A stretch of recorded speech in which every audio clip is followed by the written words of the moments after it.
Hi hello வணக்கம். எல்லாம் எப்படி இருக்கீங்க? நல்லா இருக்கீங்களா? சரி வாங்க, நம்ம வந்து சட்டுன்னு ஒரு ஈஸியான ஒரு ரெசிபி தாங்க.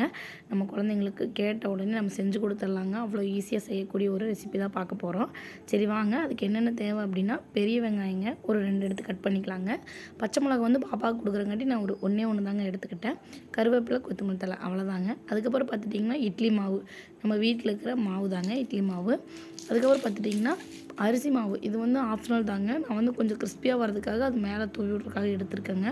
வேறு ஒன்றும் இல்லை, நீங்கள் வேணும்னா எடுத்துக்கலாம், இல்லைன்னா விட்டுறலாங்க. மெயின் வந்து நமக்கு இட்லி மாவு தாங்க.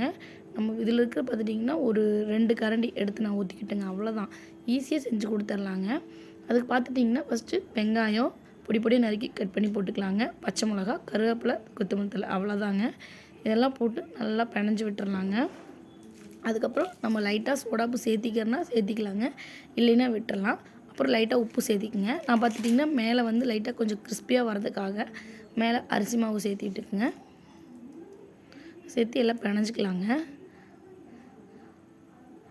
கொஞ்சம் சோடாப்பு, உப்பு எல்லாம் சேர்த்துக்கலாங்க. அவ்வளோதான்.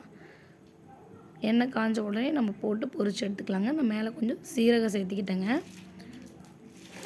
நல்லா பிணைஞ்சி எடுத்துக்கலாங்க. எடுத்துகிட்டு எண்ணெய் சூடானதும் போட்டு எடுத்துக்கலாங்க. ஒரு ஈஸியான ரெசிபிங்க. நம்ம குழந்தைங்களுக்கு சட்டுன்னு நம்ம செஞ்சு கொடுத்துர்லாம். எல்லாருமே கண்டிப்பாக ட்ரை பண்ணுங்கள். அதாவது அம்மா ஏதாவது பண்ணி கொடுங்க அப்படின்னு கேட்குறப்ப டக்குன்னு சரி ஓகே, மாவு மைதா மாவு இல்லை கோதுமை மாவு இதில் கூட பண்ணலாங்க. சரி ஓகே, அது 2 இல்லை அப்படின்ட்டு நான் இட்லி மாவுலேயே பண்ணி கொடுத்துட்டேங்க. பட் கிறிஸ்பியாக ரொம்பவே நல்லா இருந்துச்சுங்க. கண்டிப்பாக எல்லோரும் ட்ரை பண்ணி பாருங்கள். சின்னதாக போட்டு எடுத்துக்கலாங்க. திருப்பி விட்டுக்கலாங்க. வெந்துருச்சா அப்படிங்கிறத பார்த்துட்டு நம்ம திருப்பி விட்டுக்கலாம். நல்லா கோல்டன் கலர் வந்ததுக்கப்புறம் நம்ம எடுத்துக்கலாங்க. பாருங்கள், நான் எடுத்துட்டேன். எப்படி இருக்குன்னு பாருங்கள்.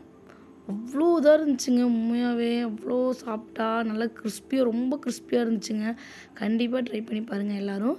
சரி ஓகேங்க. இந்த மாதிரி மோர் வீடியோ நம்ம சேனலில் வந்து பார்க்கணும் அப்படின்னா நம்ம சேனலை லைக் பண்ணுங்கள், ஷேர் பண்ணுங்கள், கமெண்ட் பண்ணுங்கள், மறக்காமல் சப்ஸ்கிரைப் பண்ணுங்கள். அப்புறம் பெல் ஐக்கானை ஆளில் வச்சுக்கோங்க. அப்போ தான் நம்ம போடுற எல்லா வீடியோஸும் உங்கள் நோட்டிஃபிகேஷனாக வரும் உங்களுக்கு. சரி ஓகேங்க, இன்னொரு வீடியோவில் பார்க்கலாம்.